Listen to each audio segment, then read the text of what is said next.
Hello everyone, पीजे point में आप सभी का स्वागत है। आज का जो वीडियो है यह आप सभी के लिए बहुत ही ज़्यादा महत्वपूर्ण होने वाला है, क्योंकि इस वीडियो में मैं आपको सुश्रुत संहिता का जितना भी बेसिक पॉइंट है उन सारे बेसिक पॉइंट को मैं इसमें कवर करूँगा। आप चाहे किसी भी एग्ज़ाम की प्रिपरेशन कर रहे हो, चाहे आप बीएमएस फर्स्ट ईयर के स्टूडेंट हों या फिर फाइनल ईयर के स्टूडेंट हो या फिर किसी कॉम्पिटिटिव एग्ज़ाम की तैयारी कर रहे हैं, जैसे आपको पीजी एग्ज़ाम की तैयारी करना है, मेडिकल ऑफिसर की तैयारी करना है, यूपीएससी, पीएससी, जो भी आप एग्ज़ाम की तैयारी करना चाहते हैं, तो उन सभी एग्ज़ाम के लिए यह वीडियो बहुत ही ज़्यादा हेल्पफुल होने वाला है।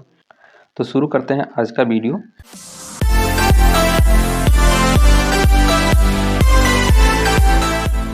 सबसे पहले जानते हैं सुश्रुत संहिता के कुछ बेसिक पॉइंट। जैसे देखिए, जो सुश्रुत संहिता है इसमें एक क्रम से पूछा जाता है, या फिर ये जो क्रम से जो बना था सुश्रुत संहिता बना कैसे, ठीक है। तो इसका सबसे मेन इम्पोर्टेंट पॉइंट है, सुश्रुत संहिता आप पढ़ रहे हैं तो आपको जानना है कि इसके उपदेष्टा कौन है।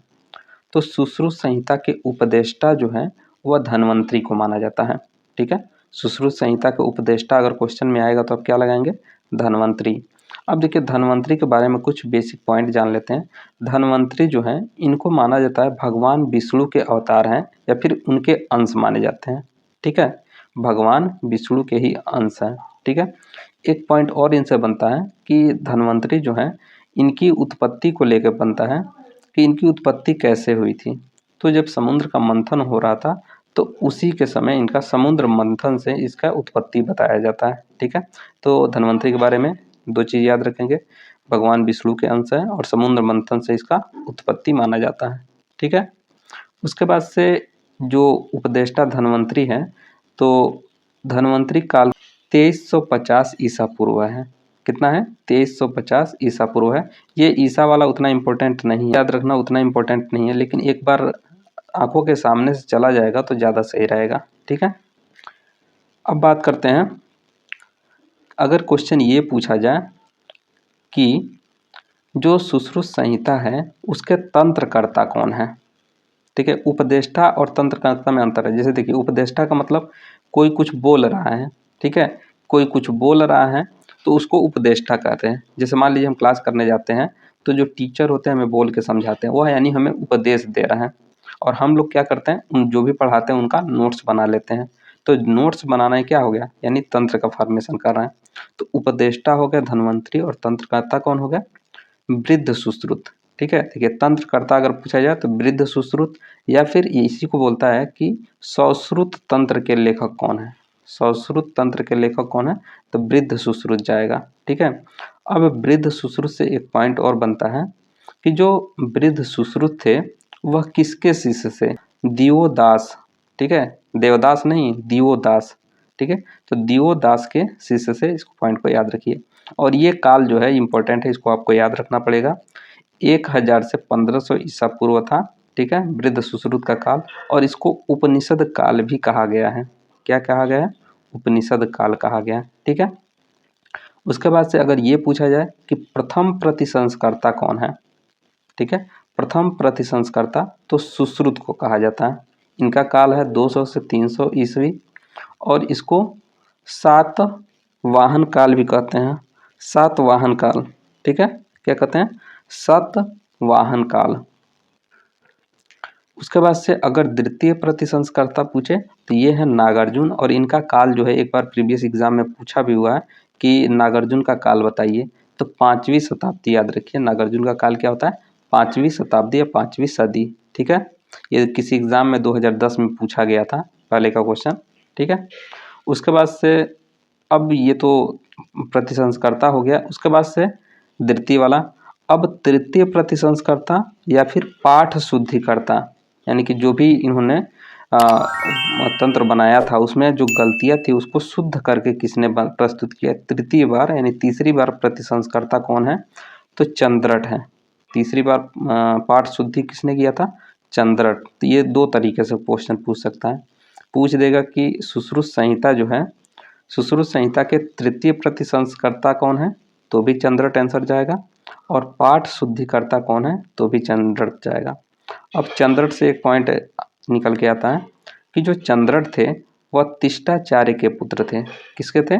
तिष्ठाचार्य के पुत्र। इस पॉइंट को याद रखिए स्टार मार्क करके। यहाँ पे देखिए कई सारी ऐसी चीज़ें हैं जिसको लिख पाना थोड़ा मुश्किल है, तो जो लिख पा रहा हूँ उसको ठीक है, जो मैं बोल रहा हूँ उसको आप अलग से नोट डाउन करते जाइएगा, ठीक है। अब इनका काल देख लेते हैं। जो चंद्रट थे इनका काल क्या था? 10वीं शताब्दी, ठीक है, 10वीं सदी, यह याद रखिएगा। अब इसके बाद से कुछ और पॉइंट देखते हैं। जैसे सुश्रुत संहिता है, तो सुश्रुत संहिता में कुल रोगों का वर्णन कितना है, यानी कि सुश्रुत संहिता में कितने रोगों का वर्णन किया गया है, ये क्वेश्चन बनता है कि सुश्रुत संहिता में कितने रोगों का वर्णन आया है। 1120 रोगों का वर्णन आया है, यानी कि 1120 व्याधियों के बारे में बताया गया है। और कितने द्रव्यों का वर्णन आया है? तो 573 द्रव्यों का वर्णन आया है। और कितने औसत गण का वर्णन आया है? तो 37 औसत गण का वर्णन आया है। 1120 रोगों का वर्णन है, कुल 1120 रोगों का वर्णन, 573 द्रव्य का वर्णन और 37 औसत गण का वर्णन आया है, ठीक है। इस चीज़ को याद रखिएगा। समझ में आ गया इतना? यहाँ पे देखिए जो नागार्जुन है इनसे 2-3 पॉइंट निकल के आता है। पहला तो एक काल हो गया, और नागार्जुन का काल जो है इसको गुप्त काल भी माना जाता है। गुप्तकालीन थे तो इसलिए इसको गुप्तकालीन भी बोला गया है। नागार्जुन का काल क्या है? गुप्तकालीन है, ठीक है। अब नागार्जुन का जब देखेंगे तो अलग अलग जगहों पे पूछा जाता है कितने नागार्जुन का उल्लेख आया है, ठीक है। तो कुल मिला के 5 नागार्जुन का उल्लेख मिलता है, लेकिन ये उतना इम्पोर्टेंट नहीं है, इसको हटा सकते हैं। अब इससे जो नागार्जुन का जो काल है वहाँ से हट के एक चीज़ है, ये क्वेश्चन बनता है कि नागार्जुन कहाँ के राज वैद्य थे, ठीक है। जैसे आपने चरक पढ़ा होगा ना, चरक किसके राज वैद्य थे? कहाँ के? किस राजा के थे? चलिए कमेंट बॉक्स में इसका बताइए। फिलहाल नागार्जुन जो थे राजा कनिष्क के राज वैद्य थे। किसके? राजा कनिष्क के राज वैद्य थे। और इन्होंने एक रचना किया था जिसका नाम था उपाय हृदय। क्या नाम था? उपाय हृदय, ठीक है।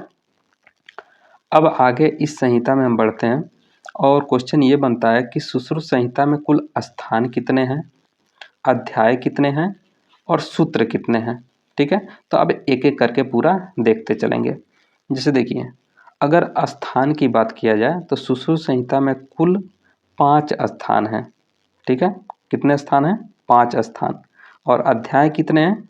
120, इतना याद रखिए। और एक अलग से आता है उत्तर तंत्र जिसमें 66 अध्याय होते हैं। तो अगर आपसे क्वेश्चन ये पूछा जाता है कि स्थान कितने हैं तो आप 5 लगाएंगे, ठीक है। अध्याय पूछा जाए तो 120 लगाएंगे। अगर उत्तर तंत्र को इंक्लूड करके पूछा जाए तो उत्तर तंत्र को इंक्लूड करेंगे तो कितना अध्याय हो जाएगा? 120 और 66 कितना हो गया? तो 186 अध्याय हो जाएगा टोटल, ठीक है। अब एक एक का देखते हैं। जैसे सूत्र स्थान में 46 अध्याय का वर्णन है, निदान स्थान में 16, शारीर स्थान में 10, चिकित्सा स्थान में 40, कल्प स्थान में 8, उत्तर तंत्र में 66, ठीक है।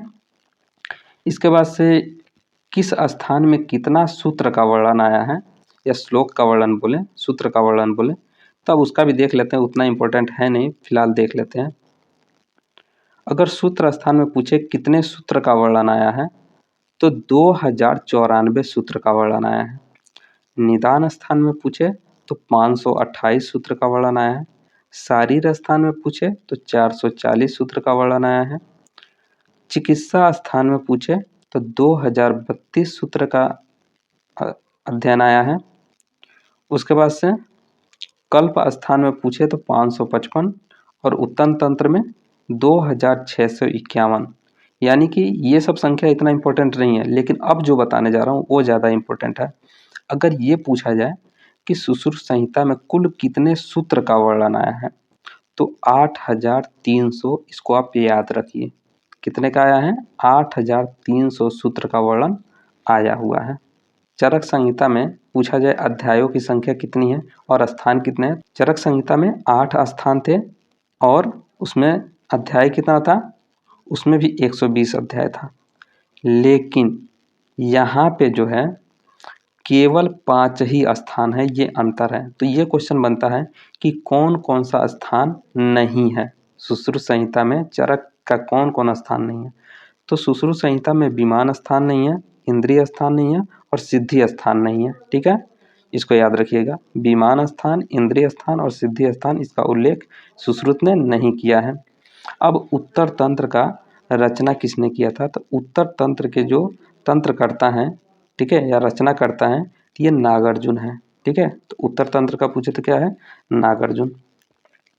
अब कुछ टीका के और उनके टीकाकार का नाम जान लेते हैं। कुछ टीकाएं जो हैं, जो अक्सर पूछा जाता है अलग अलग एग्जाम में। गयादास का, ठीक है, गयादास का पूछा जाता है, आप इसको याद रखिएगा बढ़िया से।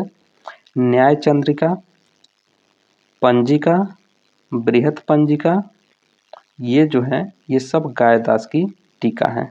गयादास को जो है चंद्रिकाकार भी कहा जाता है। ठीक है, चंद्रिकाकार भी कहा गया था क्योंकि इन्होंने जो भी लिखा उसमें चंद्रिका शब्द आया, इसलिए इसको चंद्रिकाकार कहा गया। इसमें जो बृहत पंजिका है, न्याय चंद्रिका है, वह निदान स्थान पर आश्रित है, यानी कि निदान स्थान पे लिखा गया है ज़्यादातर। ठीक है, हमें निदान स्थान पे पूरी तरीके से उसका वर्णन है। उसी तरह चक्रपाणी का एक टीका आता है भानुमति। कौन सा? भानुमति, या फिर इसी को कहते हैं तात्पर्यतिका। तात्पर्यतिका यह सूत्र स्थान पे आधारित है। तो ये दोनों पॉइंट एकदम याद रखिए। अगर पूछे न्याय चंद्रिका तो निदान स्थान पर है, उसके बाद से भानुमति तो सूत्र स्थान पे है। ठीक है, गयादास का जो काल है वो 10वीं सदी है। चक्रपाणी का जो ये जो भानुमति, चक्रपाणी ने जो टीका लिखा था भानुमति, इसका काल है 11वीं सदी। ठीक है, भास्कर, भास्कर की जो टीका है उसका नाम है लघु पंजिका। डल्हड़ का जो टीका है निबंध संग्रह, इंपॉर्टेंट है, याद रखना है। डल्हड़ का जो टीका है वह है निबंध संग्रह। कैसे याद रखेंगे? जब निबंध लिखना होता है तो आदमी डल पड़ जाता है। ठीक है, तो निबंध संग्रह। उसके बाद से हाड़ाड़ चंद्र, ये सुश्रुत संदीपन के टीकाकार हैं। ठीक है, इनका सदी है 20वीं सदी। अब ये एक क्वेश्चन ये बनता है कि सुश्रुत संहिता पर कुल कितनी संस्कृत टीकाएं लिखी गई है? तो सुश्रुत संहिता पे अब तक कुल 17 संस्कृत टीकाएं लिखी गई हैं। कितनी? 17 टीकाएं लिखी गई हैं। इसके अलावा कुछ और इम्पोर्टेंट पॉइंट देखते हैं। जैसे हिंदी टीकाएं पूछ लीजिए, आयुर्वेद रहस्य दीपिका किसने लिखा है? तो भास्कर गोविंद घाड़ेकर।